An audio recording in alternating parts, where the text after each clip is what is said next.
Di antara nikmat yang sering kita nggak sadari itu adalah nikmat Allah menyelamatkan kita dari banyak kerugian.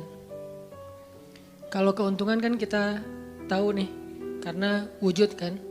Tapi kalau kerugian, kita seringnya nggak tahu karena tidak berwujud. Kalau berwujud, rugi. Kalau dihindarkan dari kerugian, pasti nggak akan ada wujudnya. Misalnya dihindarkan dari jatuh, berarti kan nggak ada lecetnya ya. Kalau lecet berarti jatuh. Kalau nggak lecet berarti nggak jadi jatuh. Nah ini berarti kan tidak berwujud. Karena nggak berwujud, seringnya kita nggak sadar kalau itu nikmat dari Allah. Tapi kita harus belajar yakin itu sering terjadi dalam hidup kita. Baik itu lecet fisik ataupun lecet hati. Berat. Karena kalau udah kerasa di hati kita kan berarti ada masalah nih. Kadang-kadang Allah menyelamatkan kita dari kekecewaan, dari marah, dari sakit hatinya. Itu kan tidak ada wujudnya karena kita diselamatkan. Tapi yakin bahwa sesungguhnya itu juga nikmat dari Allah. Makanya harus tetap bersyukur walaupun kita kadang gak bisa menghitung nikmat Allah. Karena emang gak mungkin menghitung nikmat Allah. Wa in ta'uddu ni'matallah. Gak mungkin kita bisa menghitung nikmat Allah. Gampangnya misalnya coba aja, ada nggak kita yang bisa ngitung jumlah tetes air hujan ketika turun hujan? Itu baru satu nikmat ya, hujan doang nih.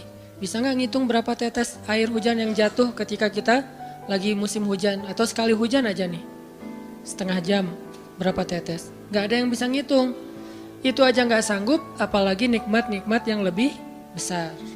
Nah jadi tetap walaupun kita nggak sadar nikmat Allah apa, tapi kita pakainya bukan cuma dengan logika. Hidup saya kayaknya gini-gini aja logikanya nih. Tapi kalau kita beriman sebetulnya nggak gini-gini aja. Hidup kita tuh harusnya lebih parah dari ini nih. Hidup kita tuh harusnya banyak masalah. Cuman sebagian besar masalah udah Allah hindarkan. Udah Allah selamatkan kita dari masalah-masalah itu. Cuman dikasih sebagian kecil sebagai pengingat buat kita. Kadang-kadang kalau nggak dikasih masalah sama sekali kita suka jauh dari Allah. Karena Allah kangen. Di antara hadis kangennya Allah kepada kita tuh, Allah kalau kangen kepada hambanya dikasih ujian. Hamba yang kayak gimana? Hamba yang kalau nggak dikasih ujian nggak deket sama Allah. Sehingga kalau Allah kangen sama kita, yang nggak deket sama Allah nih suka lupa sama Allah, Allah kasih kita ujian. Tapi ujian yang dikasih juga ujian yang insya Allah masih ketahan sama kita. Karena Allah gak mau ngasih kita ujian yang mencelakai kita. Kalau itu terjadi namanya bukan ujian, tapi namanya azab. Dan insya Allah orang beriman gak dapat itu. Yang dapat kayak gitu tuh kelasnya udah kelas Firaun, Haman, Korun, Namrud ya.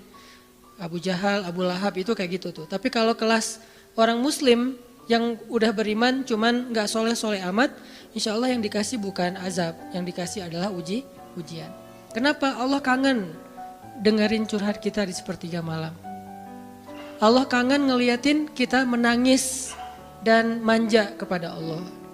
Allah kangen kita bangun tengah malam atau sepertiga malam berdoa kepada Allah. Allah kangen kita berdiri dan sujud dengan waktu yang lama.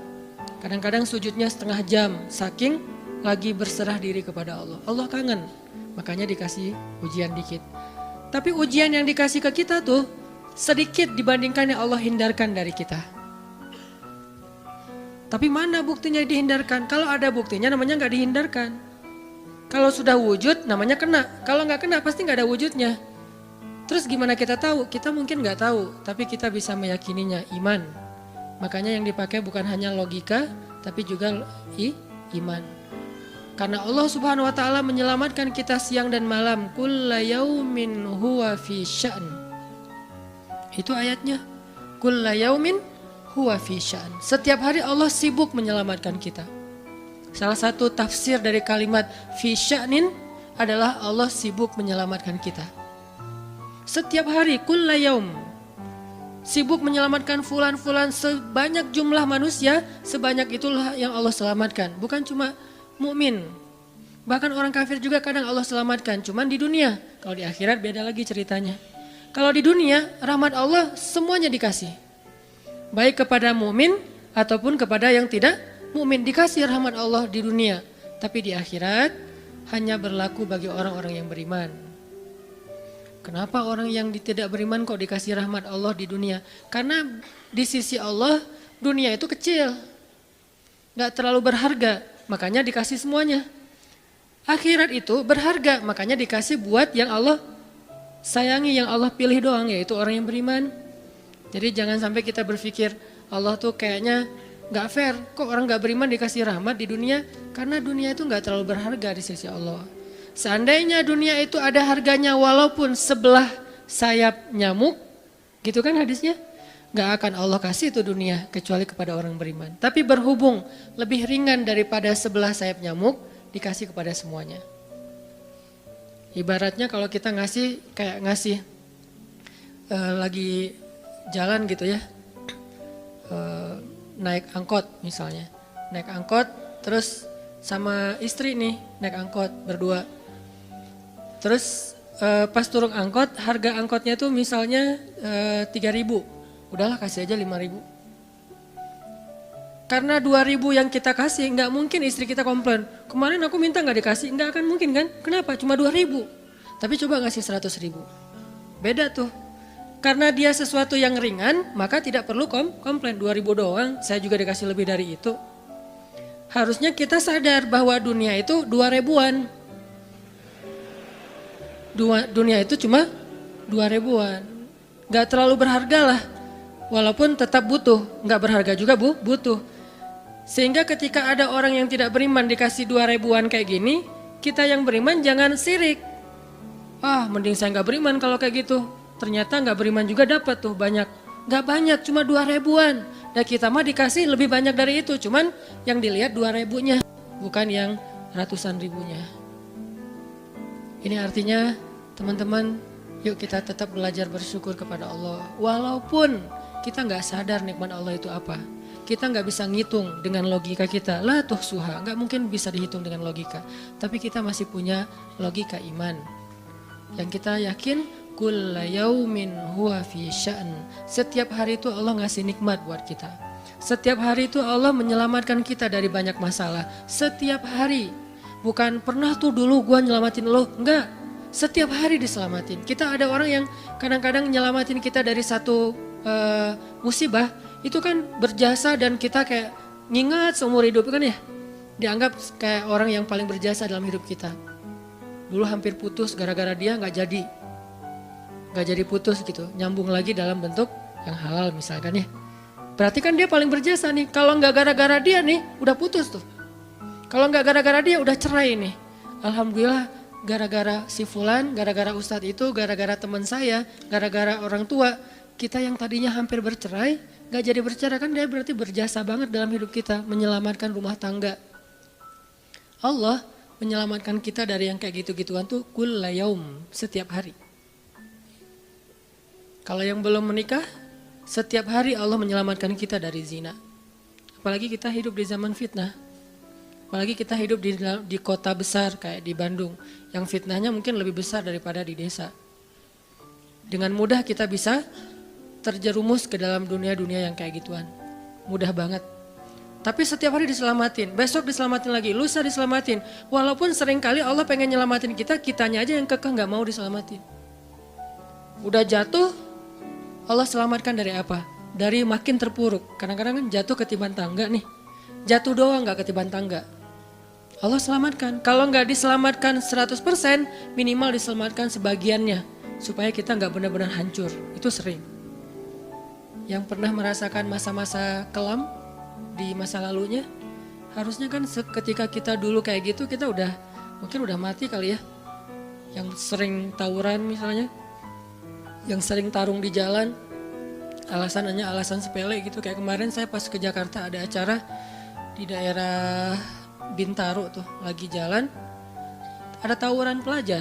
Pada bawa golok, bawa samurai, bawa celurit segala macam. Kita agak-agak kaget karena kita platnya plat D gitu kan. Agak bahaya nih di Jakarta soalnya. Langsung kita gimana nih plat D, masa mau ditutup pakai tangan gak mungkin kan ya mobil. Akhirnya la haula aja. Coba bayangin, mungkin sebagian kita pernah ngalamin masa kayak gitu dan mungkin lebih parah. Yang kayak gitu-gitu mah udah jadi kayak sarapan lah. Kalau nggak makan siang. Kayak gitu-gitu, udah sering. Kenapa masih bisa selamat dan sekarang bisa duduk di masjid? Kalau bukan karena Allah menyelamatkan kita. Jadi kalau ada yang cerita ke saya tuh tentang pengalaman masa lalunya yang luar biasa kelam, saya tuh selalu bukan takjub ke dianya, takjub ke Allahnya. Bukan takjub karena dia bisa berhijrah, takjub karena Allah masih menyelamatkan dia dan menghijrahkan dia. Sehingga ketika dengar cerita kayak gitu, yang kita ucapkan adalah Masya Allah, Alhamdulillah. Bukan, wah hebat lo ya, dulu pernah bunuh orang, pernah ini, pernah semua dosa pernah gue lakuin dah. Itu gak perlu bangga, karena kalau dia gak diselamatin Allah, dulu udah celaka dengan dosa-dosa itu. Tapi karena Allah selamatkan, akhirnya dia diberi kesempatan. Bikin dosa dibiarin sama Allah, bikin dosa dibiarin, bukan dibiarin berbuat dosa, dibiarin supaya dia kembali kepada Allah, dikasih kesempatan. Dan itu gak sehari, bertahun-tahun kan kita kayak gitu, masih aja Allah biarin. Masih Allah kasih kesempatan. Ini artinya teman-teman benar kulla yaumin huwa fi sya'an. Setiap hari itu Allah selalu jagain kita. Setiap hari itu Allah selalu nyelamatin kita dari banyak masalah. Kalau yang udah nikah, mungkin di hari-hari pertama atau tahun-tahun pertama nih pengalaman pernikahan ya. Ya nggak apa-apa deh. Sedikit lah ya. Saya emang nggak terlalu berpengalaman. Ada yang lebih berpengalaman dari saya lah ya, ada sedikit pengalaman. Biasanya orang yang baru nikah ujiannya itu 3 tahun pertama. Kalau dia bisa ngelewatin masa 3 tahun pertama, insya Allah agak lebih mudah ke depannya. 3 tahun pertama ini paling berat. Apalagi kalau dia nikahnya, alhamdulillah gak pacaran. Kalau pacaran kan ujiannya udah sebelum nikah udah banyak ujian ya. Pas sudah nikah ya udah selesai. Bukan udah selesai ujiannya, udah gak ada yang perlu udah hambar aja. Udah plan ya. Pernah gitu Ustaz? Enggak sih. Untung ya, untung. Alhamdulillah gak pakai pacaran. Soalnya yang pacaran diputusin melulu. Jadi yang udah pacaran lama, pas udah nikah, kita mau ngapain lagi ya? Kayaknya udah semua ya. Oh iya, udah semua. Bulan madu dari dulu juga udah sering. Kan udah agak-agak plan gitu kan. Tapi kalau yang belum nikah, belum pacaran, nikah nih. Jadi kayak benar-benar baru pacaran, cuman ada konsekuensi lain yang mungkin ini jadi kayak semacam ujian lah biar sabar. Masa-masa adaptasi, masa-masa saling mulai mengerti, oh ternyata kamu tuh kayak gini dan segala macam.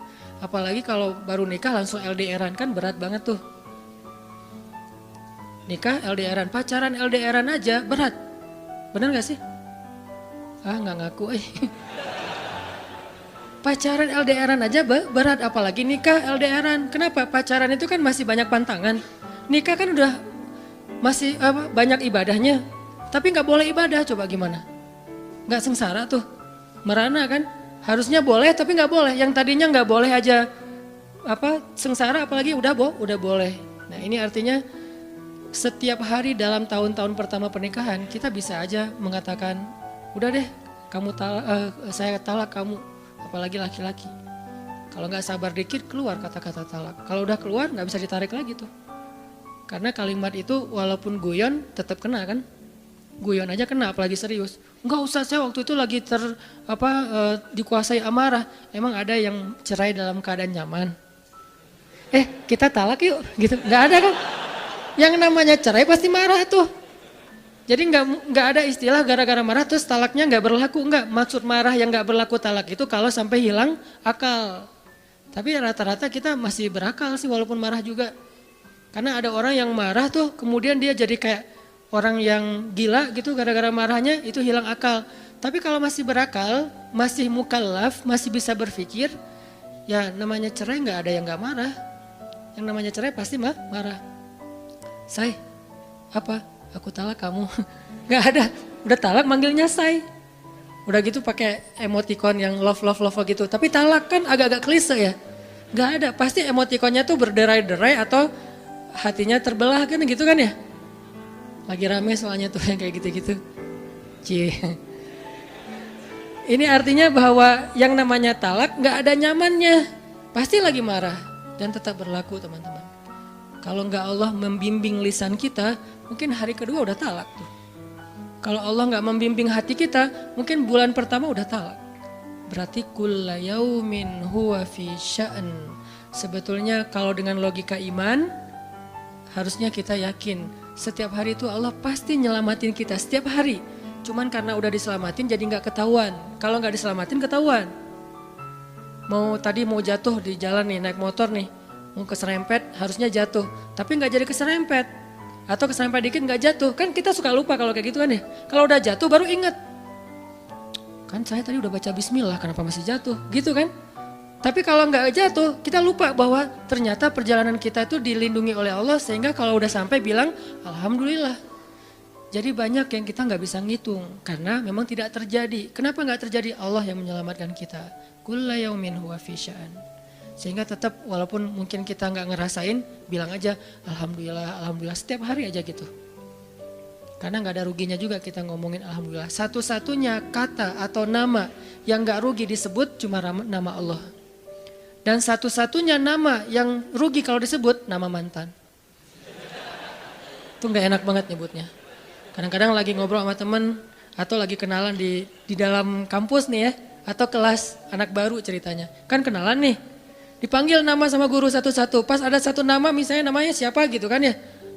Kita sendiri yang pas nama itu disebut langsung meriang. Lah kamu kenapa? Itu nama mantan saya bu. Kan suka gitu ya. Sampai ada nama jalan bisa buat dia kegeeran sendiri. Saya pernah di Masjidil Haram ada salah satu nama gate, nama gate tuh, bukan gate Masjidil Haram ya. Kalau gate Masjidil Haram semuanya nama cowok, kan nggak mungkin saya punya mantan cowok kan. Salah satu gate di hotel lah, itu namanya tuh nama, pokoknya nggak usah disebut, ketahuan ntar, di stalking lagi ya. Ada salah satu gate di hotel besar kayak Zam-Zam Tower gitu, gate-nya tuh namanya nama seseorang. Pas ngeliat tuh, hah, gitu doang. Coba bayangin, nama aja bisa bikin kita calangap? Nama, coba. Jadi satu-satunya nama yang kalau disebut itu bikin kita nggak nyaman, itu nama muatan. Dan satu-satunya nama yang kalau disebut bikin kita dapat kebaikan, cuma nama Allah Subhanahu Wa Taala. Setelah itu baru nama Muhammad SAW. Makanya nggak ada ruginya lah bilang bismillah, innalillah, astagfirullah, masya Allah, subhanallah dan segala macam yang ada kata Allahnya. Sehingga Nabi bilang segala sesuatu yang di dalamnya ada nama Allah maka diberkahi. Dan segala sesuatu yang di dalamnya tidak ada nama Allah maka tercabutlah kebaikannya. Jadi nggak ada rugi. Sehingga sampai nama orang aja yang paling baik itu adalah Abdullah sama Abdurrahman. Walaupun manggilnya Dul, El. Tapi tetap namanya bagus nih, Abdullah, Abdurrahman. Kepanjangan prolognya. Tapi ada hubungannya, Allah itu kalau kangen sama kita, Allah kasih kita ujian. Makanya jangan bikin Allah ngasih kita ujian kalau kangen, tapi ngasih kita nikmat. Kenapa Allah kasih kita nikmat? Soalnya kita udah biasa, gak perlu diuji juga, udah tetap setiap malam tuh curhat sama Allah. Bukan pas lagi banyak masalah doang baru curhat. Kalau pas banyak masalah doang baru curhat, berarti pas kita lagi normal, kita lama tuh gak ketemu Allah. Gak pernah miss call Allah, gak pernah japri Allah, gak pernah curhat ke Allah, gak pernah DM. Kan Allah kangen nih, kemana ya dia kok gak pernah DM saya? Kok gak pernah miss call saya? Kok gak pernah japri ke saya? Padahal online-nya sering loh. Tapi kok gak pernah ke saya, nih online-nya masih apa nih? Kan Allah suka gitu sama hambanya, walaupun dengan analogi sosmed ya.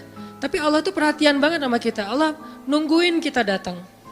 Setelah sekian lama kita cuek sama Allah, tiba-tiba kita baru niat mau datang.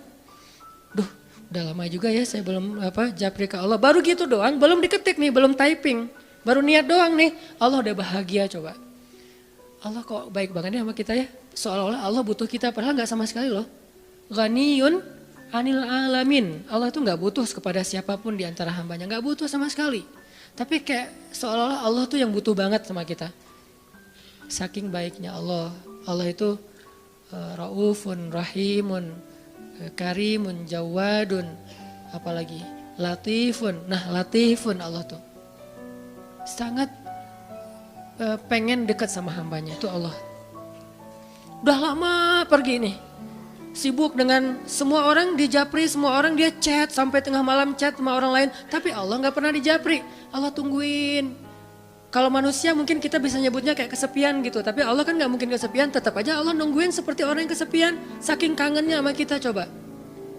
Begitu kita ada masalah datang ke Allah, Allah gak bilang, Giliran sekarang aja lo datang. Enggak kayak gitu Allah. Langsung Allah dekap. Langsung Allah, ada apa hambaku? Hal min haja, apakah kamu butuh sesuatu? Hal min taib, apakah kamu mau diterima taubatnya? Hal min mustaghfir, apakah kamu mohon minta ampun? Allah tanya kepada kita setiap malam, dicuekin lagi. Datang Allah ke langit dunia. Harusnya kan Allah suruh aja malaikat kasih tahu ke dia supaya berdoa. Enggak, Allah yang langsung turun. Ibaratnya Allah yang ngejapri kita, enggak dirit juga. Setiap malam japri, setiap malam enggak dirit. Padahal online-nya, lasinnya tuh per setiap jam bahkan setiap menit dia online terus. Tapi yang Allahnya enggak dirit, ketimpa lagi tuh. Marahkah Allah? Enggak. Kalau Allah marah, pasti kita udah celaka dari dulu juga. Karena kalau Allah udah marah, maka perhatikanlah kaum-kaum sebelum kalian, kata Allah. Perhatikanlah kaum-kaum sebelum kalian, Ad, Samud, atau tokoh-tokoh sebelum kalian, Firaun, Haman, Namrud, dan seterusnya. Perhatikan kalau Allah udah marah nih. Berarti Allah belum marah sama kita. Tapi jangan sampai batasan waktu yang Allah buat itu kita lewatin, itu bahaya. Karena kalau Allah sudah menentukan waktunya, gak bisa ditolak lagi sama kita.